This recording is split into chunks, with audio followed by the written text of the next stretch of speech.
Hey, Andrew. Investing in real estate is super easy. Just get a private lender. You know? Yeah, privately just give you the money, and then you have all the money, and you can just buy real estate. Why haven't you gotten a private lender yet?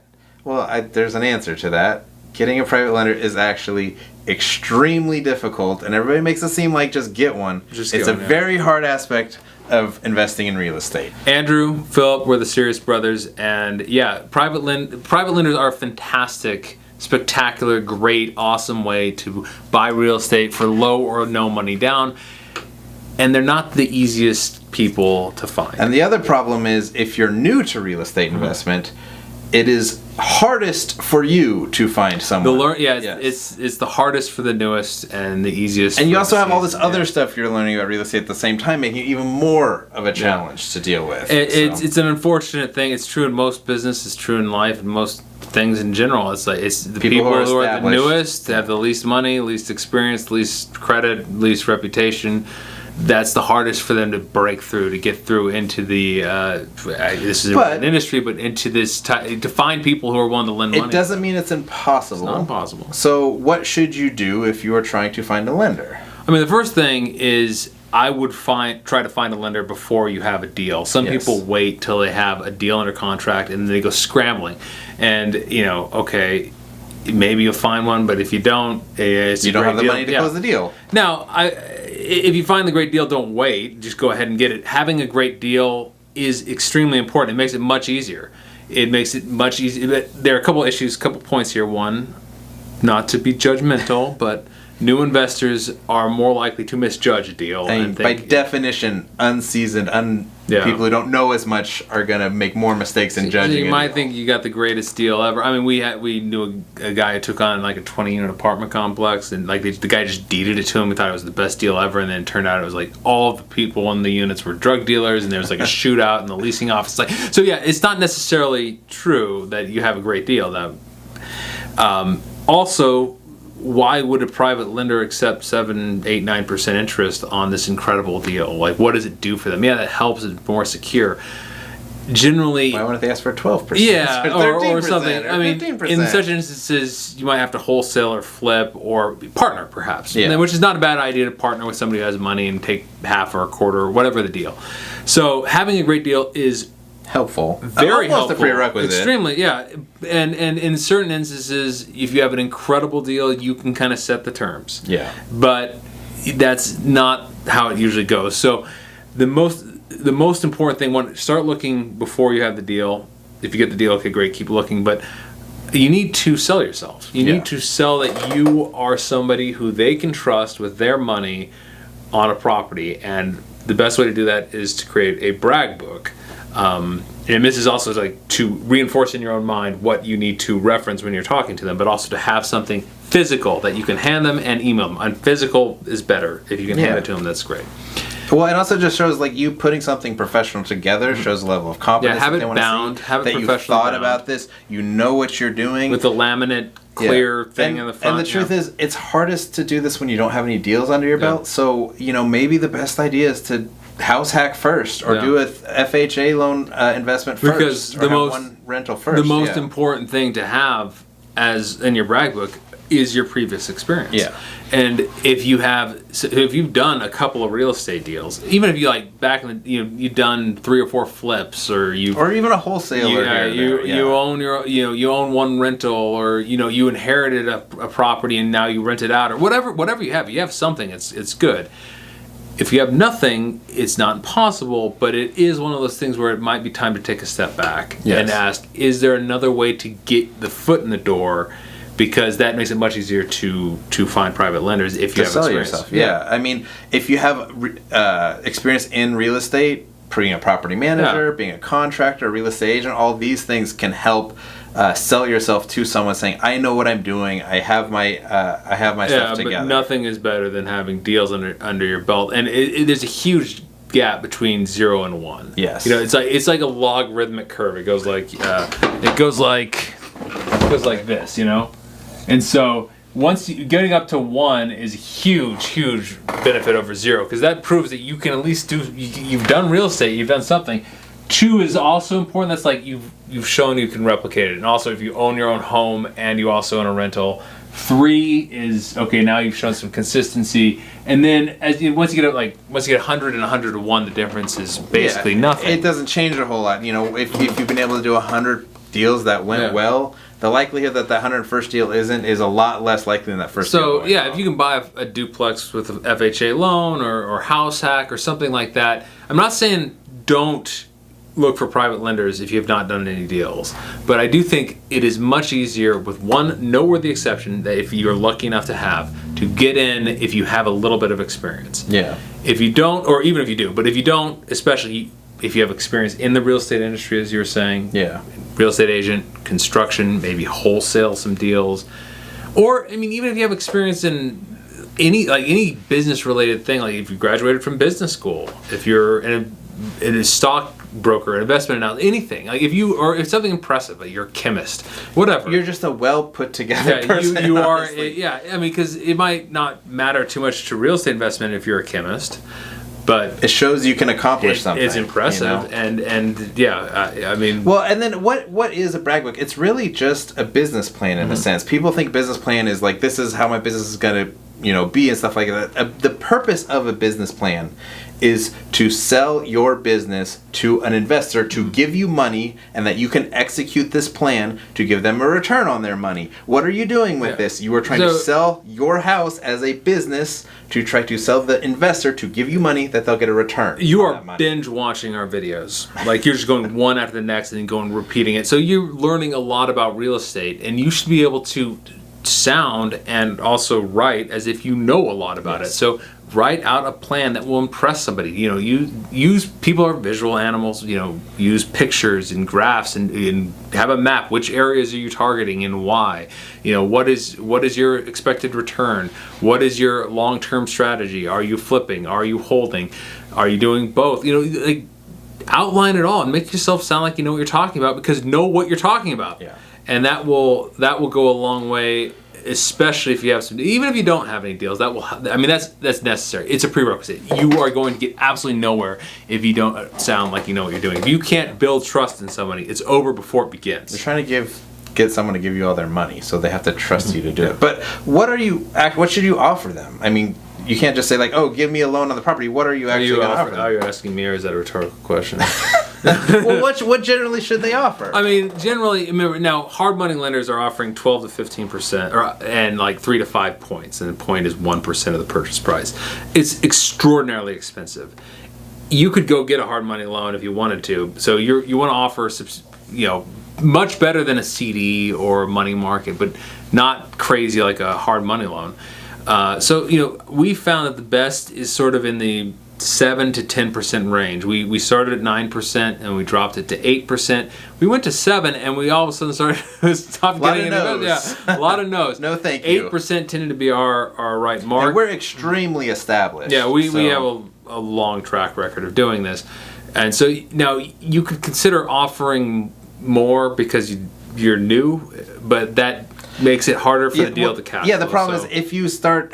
People who are new in industries, typically the best way to compete is to compete on price. Yeah. If you're a new barber or a new whatever, you're competing on price to get customers in the door. It's kind of a similar thing, but if you compete on price too much with private lending, there is no deal anymore. The deal doesn't work and everybody loses. That's why hard money almost never works. You have to be very careful competing on price, which makes this so hard to get your foot in the door with private lenders. My recommendation would be between 8 and 10% interest, and 0 and 1 point. Yeah. And so you pay up to 1 point, which is 1% of the closing cost. And then you offer them a promissory note, and most importantly, either a deed of trust or a mortgage, depending on the state, which would go on the property. Mm-hmm. So if you are delinquent, they can take that property back. That offers a large amount of security. Just giving you a loan yourself, a promissory note, is you guaranteed to pay that back, is anywhere near as big a thing. Because you were talking about big dollar amounts, $50 to $100, $200, $300,000, and having the property at least that they can take back. And while you can't put it in a legal document, you can promise them that if whatever happens, the deal goes sideways. Yeah, the deal goes sideways. You can't pay. you will give the keys back. You're not going to force them to go through the legal process of foreclosing. You'll do a deed in lieu of foreclosure, and just as a on your word, handshake agreement, which is why trust matters in this situation. Trust is extremely important. Yeah, and so you want to get them trusted. You can also do stuff where you put some money down. They don't have to come up with 100%, but then that puts you back in the same problem of needing the money in the first place. So I understand why you're not interested to do that. But who should you look for when doing this? Because you need someone who trusts you. Yeah. So I mean, honestly, you could go to a stranger, but a stranger's never going to give you money over someone who's well established. Unlikely it just doesn't make sense. Why would they go for the person who's new versus the person who's established? It doesn't make sense for them. So who should you go for? I mean, the number one is what we call angel investors. And if you are fortunate enough to have a parent or sibling or someone who is close to you and has money that they might be willing to lend, that is the number one place to go. Now it gets murky and muddy here because you are now borrowing money. They say never mix business with family. Yeah. Well, that's exactly what we're recommending to do here. Yeah, it's the easiest by far is to borrow money from your parents or sibling or someone. Well, and the reason why people say don't do that is because you can ruin the personal relationship by the finances going wrong. But the way you make it so that doesn't happen is, one, you make the deal work. There's going to be no issues if the deal works. Second, if the deal doesn't work, you make it right by the person who it didn't work by. And even if the deal goes sideways, you lose money. You make it up to them. You work as hard as you can and be honest with them. Like it's a real estate deal. It could go sideways, and if it's one of those things where you should probably make sure your relationship is strong enough that if something goes wrong, they lose money, it doesn't ruin your relationship.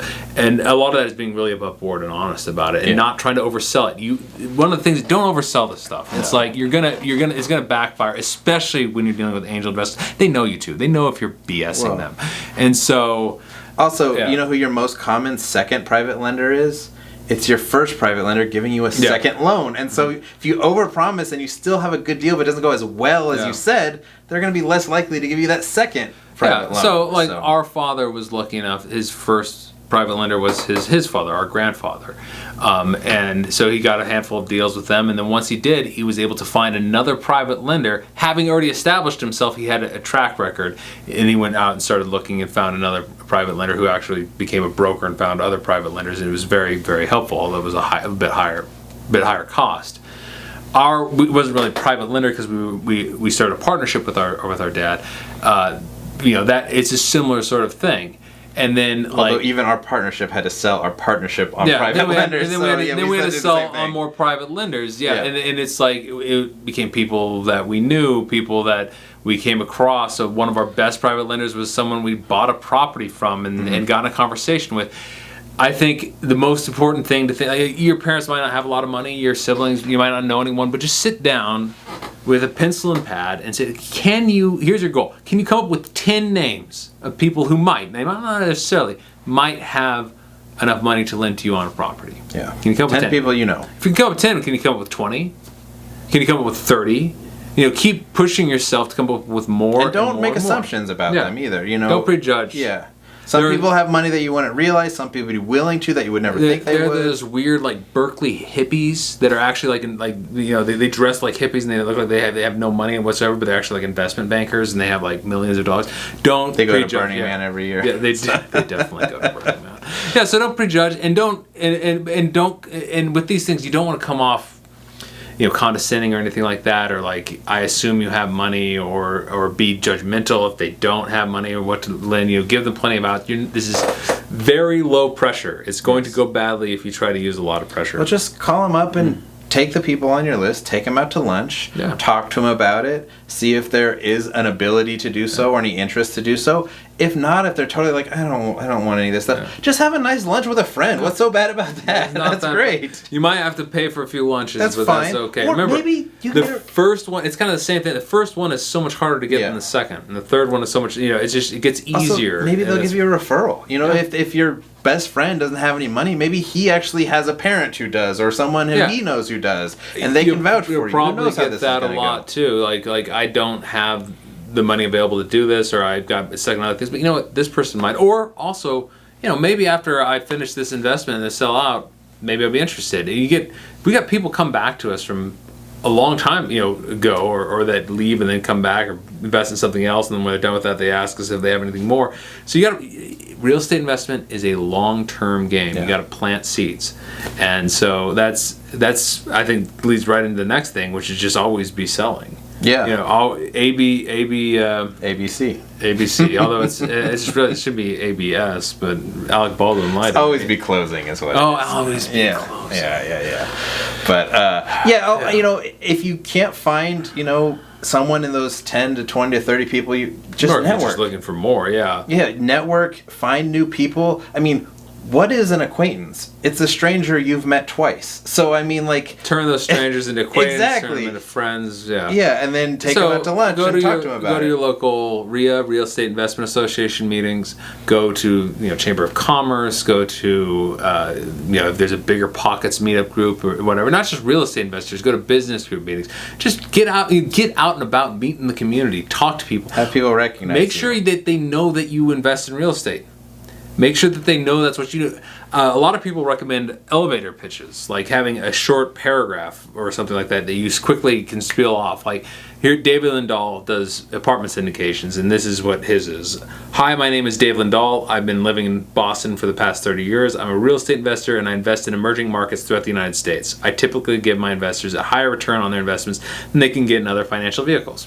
Okay, I don't really use elevator pitches, but maybe not even an elevator pitch. You could memorize a short spiel, or you could just kind of always be talking about what you do. Well, yeah. One thing I said when I meet someone new and they ask me what I do, one of the things I often reply with is I make people money in real estate.